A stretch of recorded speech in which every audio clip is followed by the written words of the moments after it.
We're on the lakeshore of Managua, Nicaragua, and we're at the Puerto Salvador Allende, the Salvador Allende port, obviously named after Salvador Allende, the elected president of Chile in 1970, who instituted a form of socialism in his country and was overthrown by US-supported coup in 1973.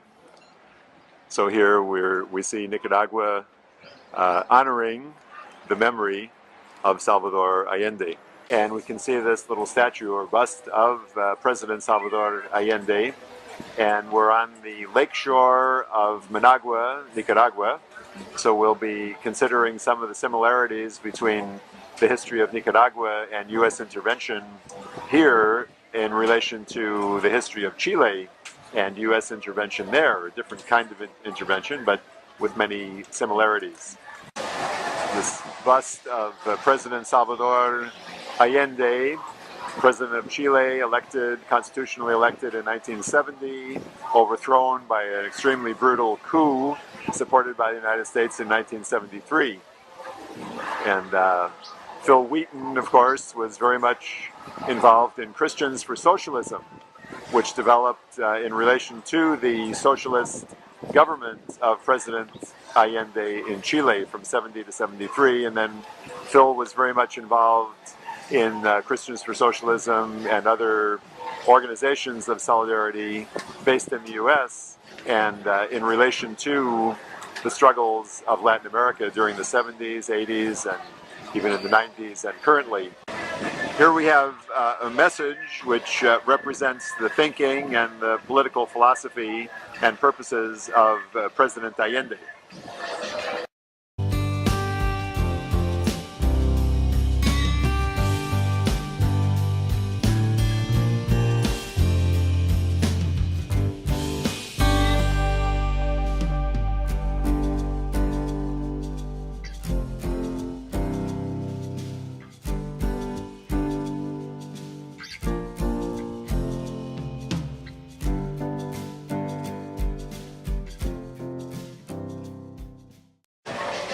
So I think that's a key element there at the end, a more just distribution of the fruits of our productive work, our productive effort. That's essentially what brought about Allende's downfall, because he was talking about sharing of the profits, sharing of the wealth, sharing of the resources of Chile for the benefit of the vast majority of the Chilean population. So that was unacceptable to the Chilean upper class, ruling class, and so forth, and it was unacceptable to the U.S. We have to also remember that the robber barons, that is to say, the rich corporations, primary interest in Chile was its copper and also other minerals.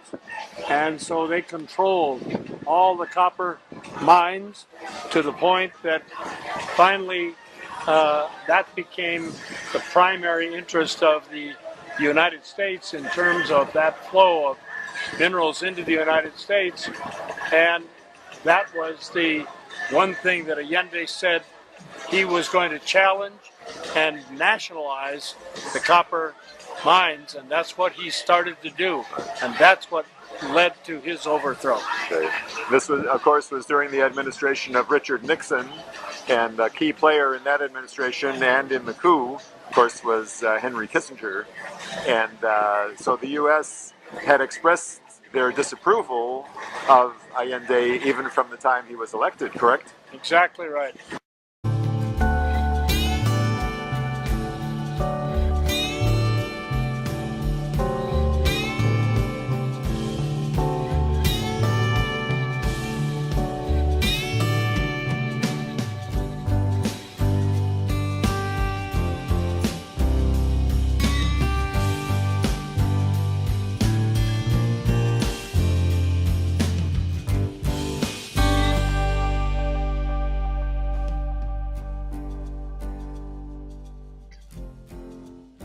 When we talk about the United States as an empire, we're not kidding. This is exactly what we are, an empire, and we also have a democratic process, and these are in contradiction. And that empire is squeezing the life out of our democracy. Now, Phil, it's interesting where we are and what we're talking about. We're here in Managua, Nicaragua, and we've been talking about Salvador Allende and socialism in Chile and the U.S. reaction to that, which was to get rid of Salvador Allende by one means or another, and it turned out to be an extremely brutal coup.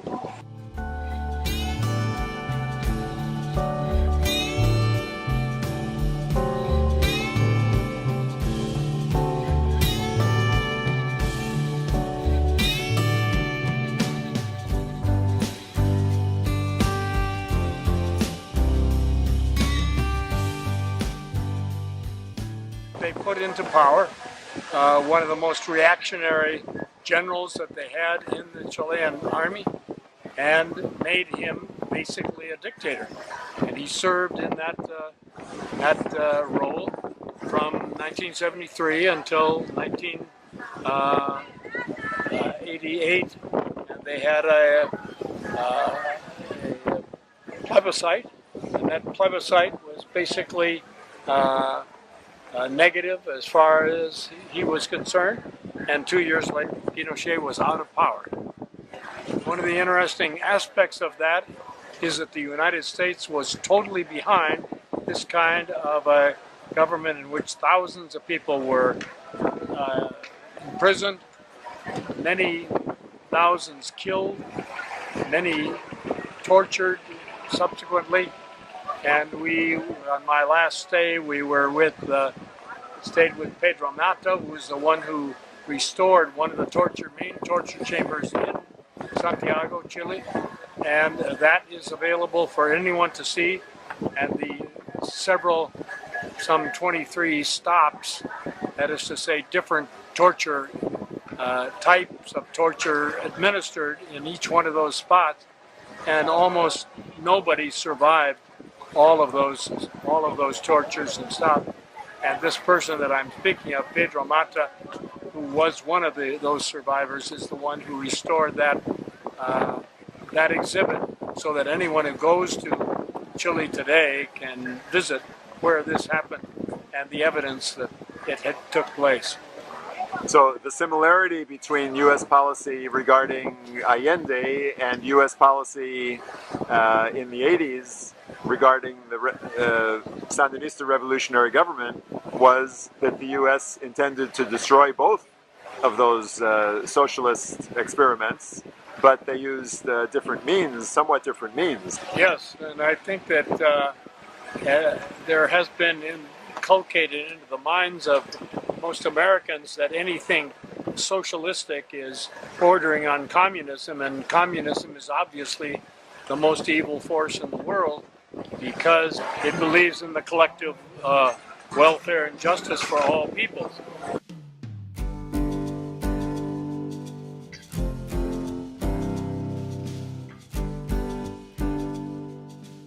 What happened under that regime is that it just benefited the most powerful and the richest people in that country.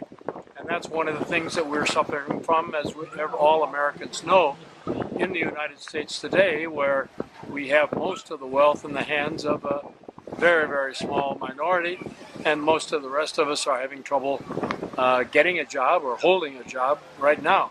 So there is a contradiction. It's not just that we have a type of government which is a threat to our democracy, but in fact it's undermining and weakening our democracy. So these lessons from the past are as relevant today as they were back then.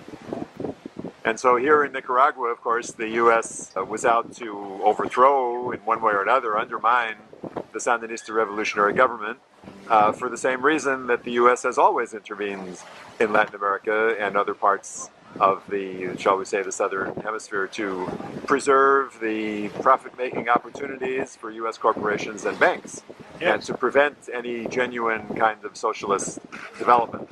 Yes.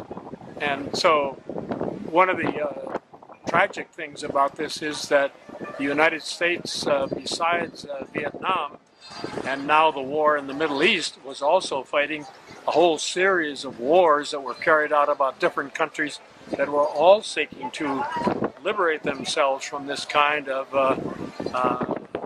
dictatorships. And in every case, why the United States either undermined those liberation efforts or brought down those leaders and replaced them with other people who were going to carry out U.S. foreign policy. And I was just recently in Chile, and we were in a situation where after Pinochet fell, I thought that democracy had returned to Chile.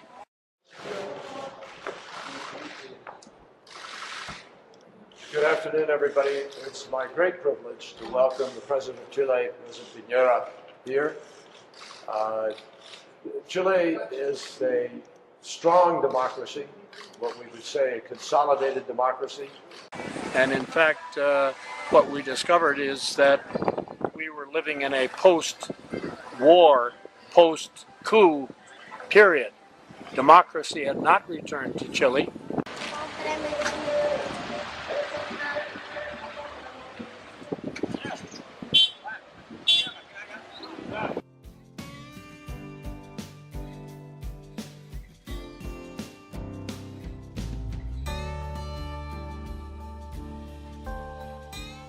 You had mentioned before that there are refugees from around South America who had to get out of Chile after the coup.